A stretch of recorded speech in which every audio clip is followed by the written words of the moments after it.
Hoje eu quero analisar uma conversa do Thiago Negro que me fez pensar em três coisas que quase todo mundo busca ao mesmo tempo: sucesso, dinheiro e felicidade. Só que no meio da conversa acontece algo que muda completamente o tom do assunto. Enquanto você assiste, tenta responder uma pergunta: o que é riqueza para você? Qual o segredo do sucesso? E aí ele falou que são 5 coisas. Ele falou que essas 5 coisas, todo mundo que jogou na seleção brasileira de vôlei, trabalhou na Ambev ou teve resultado, tem em comum. Mas a mais importante das 5 era garra, grit. Ele falou que é quando você olha no olho da pessoa, cara, e essa pessoa, você enxerga que ela vai mudar, João. Ela vai mudar. E essa pessoa é aquela pessoa que não importa de onde ela veio, ela vai ascender, porque ela tem garra. Então ela vai tentar o A, deu errado, o B vai dar errado, o C vai dar errado, o D vai dar errado. Mas ela não vai parar porque ela vai encontrar em algum momento um caminho que vai fazer ela chegar até lá. Concordo. Então é a garra pra mim, entendeu, cara? Eu concordo. E aí, talvez uma outra coisa também que tenha mudado um pouco da minha opinião, cara, é um pouco do meu ponto de vista sobre como eu vejo as pessoas mesmo. Eu passei, acho que a ver com um pouco mais de sensibilidade as pessoas. Eu era sempre muito durão, assim, né? Qualquer pessoa que eu olhava, eu tinha uma opinião. Cara, quer mudar? Faz isso, muda e pronto, acabou. Sim. E aí agora eu fiquei um pouco mais sensível, né? A Eloá tá fazendo 3 meses. Uma fase muito gostosinha e tal. Cheguei ontem, assim. Aí a Maíra me avisa antes de chegar. Aí avisei. Ela tá com a porta aberta. Eloazinha no colo. Pá. E aí eu cheguei. Antes de dar um beijo na Maíra, peguei a Eloá. É mais engraçado, o pescoço dela tá durinho. E aí ela, então, fez 3 meses. E tem os mêsversários, né? E aí, ao invés de fazer um mêsversário pra Eloá, na verdade, eu e minha esposa, a gente pensa assim, cara, é muito legal isso, mas ela não vai lembrar, então a gente decidiu fazer o ano inteiro um mêsversário para crianças carentes, uma vez por mês, né? Ontem calhou que foi o 3º mêsversário que a gente fez isso. Então todo mês a gente faz uma coisa legal, a gente fez já com o Instituto Ronald, a gente fez várias coisas legais. E ontem a gente fez um, cara, com 2 grupos de crianças ali. A situação, bem difícil, só que a gente não tem noção da situação delas exata, porque a gente não viveu lá. Quando eu cheguei lá, elas só estavam, cara, brincando e comendo. Numa festa que a gente fez, Joel, como se fosse, assim, uma festa pra nossa filha. Com todas as coisas que a gente gasta pra nossa filha, uma coisa incrível. E aí as crianças estavam brincando, e a gente foi gravando e tal, como vocês estão? A gente, se Deus fosse realizar um sonho pra você, qual seria? Aí a gente perguntando, aí um falou, a bicicleta. Aí a gente, separa a bicicleta, aí compra a bicicleta e tal, né? Aí um a gente falou, qual que seria o sonho que eu realizaria pra você? Aí ele, queria arroz e feijão. Uou. Eu falei, aí eu imagino, tava todo engraçadão. Quando ele falou isso, a gente parou assim, tipo, e o que a gente fala? Aí a gente, como que é na sua casa? Aí ela, sou eu mais 5 irmãos, então a gente é em 6 irmãos, tem meu pai e minha mãe. Aí eu falei, mas arroz e feijão? Aí, eu falei, o que mais? Ele falou, arroz e feijão. Animado, João. Eu falei, caralho, arroz e feijão, cara. Aí eu falei, o que mais? Aí ele, e mistura. Mistura, mano. Eu não sabia muito bem como reagir, né? Essa parte me pegou muito. Percebe como a nossa ideia de muito depende da realidade que vivemos? Para uma pessoa, riqueza é liberdade financeira. Para outra, é conseguir colocar comida na mesa. Talvez a gente passe tempo demais comparando números e tempo de menos entendendo os contextos. Tá bom, então vamos orar então? Fecha o olho e tal. Aí orou, a gente, amém e tal. Aí chegou lá uma outra menininha. Aí a gente falou, qual que seria o seu sonho, né? Deus se realizar pra você? Aí ela, qualquer coisa do mundo. Aí ela, uma caixinha de maquiagem. A gente falou, pô, sério? E se fosse pra sua mãe, o que você daria? O que você pediria pra Deus, pra sua mãe? Ela falou, uma caixinha de maquiagem. Aí, que legal. E pro seu pai? Ela falou assim, nada. Ele me bate todo dia. No vídeo, assim, tipo, mano, o que a gente faz? Aí começou a olhar pra umas situações dessa, cara, e um pouco do ponto de vista meu que mudou. Porque eu comecei a ficar um pouco mais sensível pra isso, né? Então, assim, você fica meio sem palavras mesmo. Pra como a visão das pessoas é diferente, ela tá limitada à realidade das pessoas. Então, obviamente, muitos me conhecem como primo rico, né? E aí, o Matheus falou, você é rico mesmo? Caramba. Aí, como que eu respondo a isso, né? Aí eu falei, sou, olha a família que eu tenho. Boa. Né? Aí, legal. Aí ele falou assim, mas e de dinheiro? Você tem muito dinheiro? Você tem muitos reais? Ele falou. Eu falei, quantos reais você acha que eu tenho? Se eu tiver muito, assim. Aí ele falou assim, 200. Eu falei, 200 reais? É muito dinheiro, hein, cara? Então, assim, você vê que a visão das pessoas está limitada à realidade delas. E às vezes o que é muito para elas é pouco para você. Então, a gente tem uma funcionária chamada Dona Tanira. Ela trabalha com a gente há vários anos já. E aí a Dona Tanira, ela tinha um sonho. Cara, olha isso. O sonho dela era receber um buquê de rosas. E um outro sonho que ela tinha era conhecer Fortaleza. O filho dela tá morando, acho que é no Canadá, 3 anos. E aí descobriu que o filho tava vindo. A gente planejou de fazer uma surpresa, do filho vir, entregar um buquezão gigantesco. Sim. E a gente preparou uma mala de viagem pra ele ir pra Fortaleza. Aí a gente veio o filho, entregou. Cara, ela desmaiou no colo do filho. Desmaiou, mano. Uau. Ela começou a gritar e desmaiou. E a mala dela tava Assim, pronta. desmaiou? De verdade. Desmaiou. O braço Real? dela soltou, real. Tipo, não acredito em mim. Desmaiou, assim. Desligou. Desmaiou. E aí, a gente pegou, deu a mala dela prontinha, fez o passeio de bug, tudo isso. Vai. Cara, não acreditou. Claro que é uma grana, mas assim, proporcionalmente, perto do que isso gera, Sim. é muito diferente. Então, esse tipo de coisa, acho que foi uma das grandes mudanças que eu tive nos últimos tempos. Paternidade tem a ver quantos por cento? Eu sei que tem a ver, mas Tá. quantos por cento? 0 a 100. Menos do que eu esperava, assim. Porque acho que a minha experiência com paternidade acho que foi diferente das pessoas, assim. Eu tinha expectativa que a Eloá ia nascer e ia fazer assim, ó. Pá! Ia ligar uma chave e de repente, caraca, tudo mudou. Cara, isso não aconteceu. Isso não aconteceu. E aí eu comecei a ver, assim, primeiro que isso não foi só comigo. Isso acontece com muitos pais. A mãe tem um impacto e pra você vai construindo isso daí, né? E pra mim, por mais que, cara, hoje eu sou mais apaixonado pelo lado que eu era quando ela nasceu, eu acho que tem outro fator também. Quando eu e a Mayra começamos, a Sofia tinha 3 para 4 anos de idade. Ela era muito pequena, cara. Então, da noite pro dia, eu também comecei a construir uma relação de paternidade com a Sofia. Então, tinha coisas que da noite pro dia eu não fazia e comecei a fazer. E aos poucos as coisas foram aumentando. Então, imagina assim, antes, eu não levava ela na escola sozinho, porque ela não sentia essa confiança. Antes não tinha declarações, não tinha carinho, não tinha... Então, esse grau foi aumentando de confiança. Hoje, cara, eu levei ela na escola hoje, sozinha. Aí ela, papai, deixa eu te falar.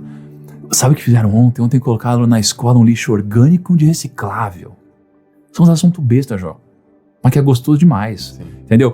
Então, é isso. É contar história, ler a Bíblia junto, estudar junto, fazer lição, que lá, fazer mamadeira. Essas coisas todas foram construindo uma relação de paternidade comigo. Então, quando a Eloá veio, são 3 anos já de relação de paternidade. Então, não foi esse da noite pro dia. Eu já fui construindo um pouco disso. Então, por isso que eu digo que pra mim foi um pouco diferente.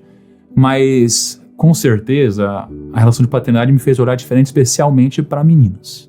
Isso sempre. Porque, cara, a Maíra sofreu muito abuso na vida, contou todas as histórias dela. Aí, a gente tem uma menina em casa, agora tem mais uma menina em casa. Então, isso com certeza, cara. Eu olho pra uma menina sozinha, já começa, cadê os pais? Não sei o que lá, eu fico meio desesperado já. Né? Eu vejo, sei lá, uma menina com pouca roupa, eu já fico preocupado e tal. Então, foi mudando a minha relação, cara. Eu acho que eu fui ficando mais protetor, mais medroso também, de certa forma. Tem filho, eu gosto de falar, né? Que tem filho tem medo, né? Tem uma questão que você falou aqui nas pessoas que eu queria ir um pouco mais fundo. Tá. Né? Você falou da espiritualidade, você falou das pessoas, do grit, e falou da paternidade. São coisas que mudaram. A paternidade barra a empatia, barra o envolvimento, é da natureza nossa mesmo, é da natureza, da maturidade do tempo, do casamento e assim por diante. E de fato eu tenho tudo isso, eu sinto tudo isso. E é magnífico. A questão da garra, essa eu quero ver mais um pouco fundo. Você foi um cara que prefaciou um dos livros mais vendidos... Não, um dos livros não. O livro mais vendido do Brasil, se eu não me engano, 2 anos consecutivos. Mais Perto que o Diabo. E lá tem uma passagem assim: a cada 100 pessoas, 98 não sabem o que querem. Só 2 sabem o que querem. A cada 100 pessoas, a cada 10 pessoas, vamos falar a cada 10, tá? A cada 10 pessoas, quando você olha a cada 10 pessoas, tá claro pra você que talvez 1%, ou talvez 10% vai ter esse grit? Eu acho que sim. Na verdade, acho que bem menos, mas sim. Tá. Acho que um percentual baixo. Eu vivi no mundo do esporte, você sabe, no mundo da competição. Quando você falava, eu me projetei lá pro esporte. Pô, quando eu tava lá no esporte, os caras tinham garra? Tinham. Talvez todos. Porque já é a seleção natural ali, né? Então várias pessoas existem na Terra, aí diminui para aquelas que praticam esporte, depois aquelas que praticam esporte de competição, daquelas que vivem disso, eu tava ali. Naquele grupo muito, muito, muito fechado, muito exclusivo, aí tinha toda a equipe. E tinha muitas pessoas que tinham a garra. Isso foi, para mim, definitivamente uma das principais coisas pro mundo dos negócios, cara. A minha vontade de querer ganhar a todo custo, que eu consegui transferir pro mundo empresarial, né? Eu queria ser aquele cara aqui no mundo empresarial. Mas não é bem assim que funciona, né? A minoria da minoria da minoria da minoria. Como você trabalha com o teu time? Você tem um processo de seleção onde você busca a galera que já tem grit, isso faz parte do teu processo de seleção, ou você seleciona a turma e no meio do caminho você verifica se tem um grit, ou você seleciona a turma por competência técnica e tudo bem, porque tem gente que vai conseguir resultado com você, sem você e apesar de você. E a gente até já discutiu isso, acho que até uma época que você trazia bastante reflexão pra mim do Benchmall, falava assim, né? Você falava assim, pô, conversei com o Benchmall hoje, e aí eu bati um papo com ele, e ele falou, Thiago, empresário toma decisão difícil todos os dias. Eu lembro você me falar isso, empresário toma decisão difícil todos os dias. Então, não adia decisões. Todos os anos, saiba quem tem que ficar, quem tem que subir e quem tem que sair. Eu quero ir mais fundo nisso, porque esse seu entendimento, ele faz você agir como com as pessoas? Quando eu vou contratar? Como contratar, como subir, como ficar, como tirar. Porque você teve um entendimento da natureza humana. Tá bom. E aí no teu time, porque, cara, a cada 10 pessoas, a lógica, o número a minoria vai ter grit. Sim. Vou só fazer um parênteses. Um dia, eu sempre conto a história do que você me disse em 2017. Que foi, pra mim, um ponto de inflexão. Foi um game changer na minha vida. Foi loucura aquilo que você me disse. Tipo, Thiago, me classifique uma palavra. Você falou desperdício. Eu falei, pô, mas eu não tava esperando isso. E eu te pergunto por quê? E você falou, porque um cara inteligente como você não tá rico, pra mim é um desperdício. E eu converso isso com você. E uma vez, não lembro onde exatamente, você falou assim pra mim. Não sei se você lembra disso, mas você falou assim pra mim, Jorge, eu já disse isso pra várias pessoas. É que em você encaixou de outro jeito. Desse jeito, você falou pro cara que tem grit, entendeu? Talvez você tenha falado desperdício, ou outras palavras que pareçam desse jeito, ou que provoquem um baita desconforto. Eu lembro que eu vinha de Santos, aí você fala, vem, man, como é que foi o ano? Eu falava, eu lembro até hoje, foi bom. Faturou quanto por ano? Eu falei, eu faturei 1 milhão esse ano. Aí, legal, qual é a meta desse ano? Eu falava, 3. Daí você, que bosta, hein? Aí eu falava, como assim? Não, cara, ruim. Assim. Vai fazer 3 em, sei lá, 6 meses. Eu falava, putz, cara, olha esse cara, mais novo que eu, e pensando desse jeito, mas pra um cara que tem grit, pra um solo fértil, a palavra não volta vazia, entendeu? Então, eu quero saber como, com essa tua percepção de pessoas, como que você trabalha isso no teu time. Aliás, quantos funcionários você tem hoje e como você trabalha isso no seu time? Cara, deixa eu começar pela natação ali. Você falou um negócio muito legal. Todos os atletas devem ter grit. Porque é um negócio muito competitivo, né? É difícil você competir sem garra, cara. Não tem tesão, não dá, você não desperta o melhor de você. Mas por que não tá todo mundo rico, cara? Porque não é só o grit. O grit é o principal.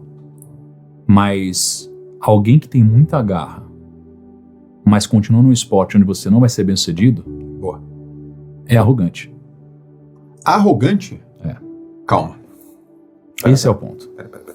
Se você tá num esporte e você é altamente competitivo, mas ali mas você não vai ser top 1, 2 ou 3, e você continua lá, seu ego é grande demais para te deixar desistir dessa oportunidade e entender que você não vai ser um vencedor.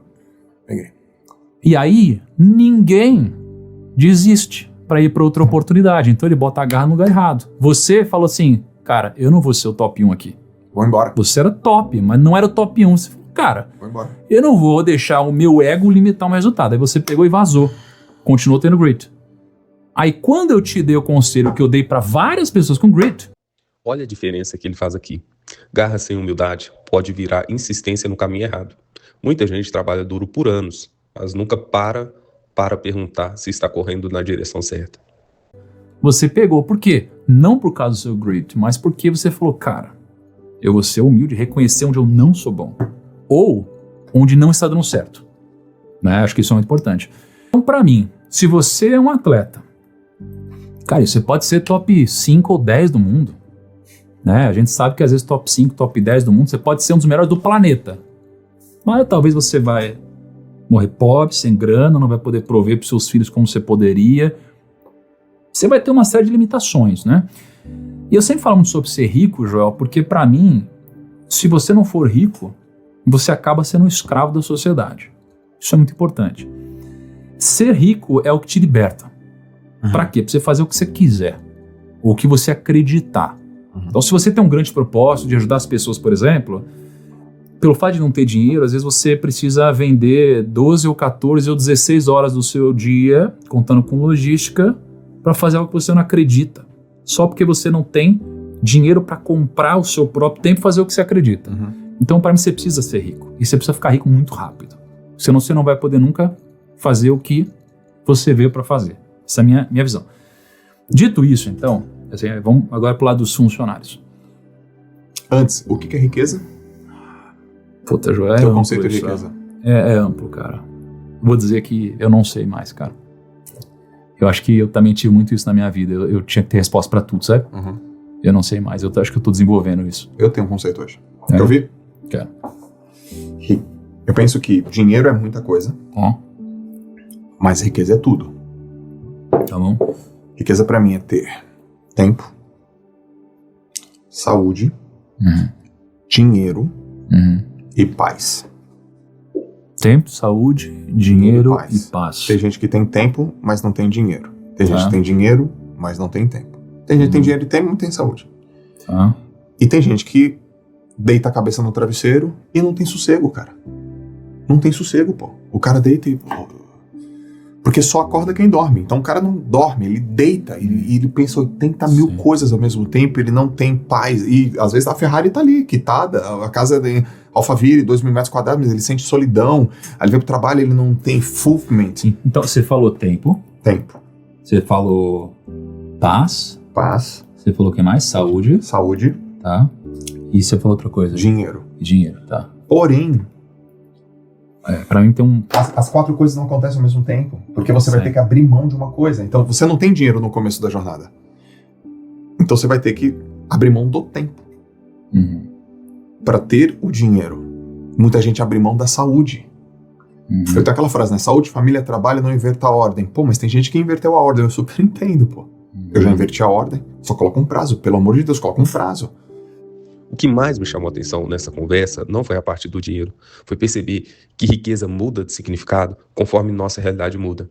Talvez crescer não seja apenas ganhar mais, mas também enxergar mais. Se esse vídeo te fez refletir, comenta aqui embaixo. Qual dessas 4 coisas você considera mais importante hoje? Tempo, saúde, dinheiro ou paz?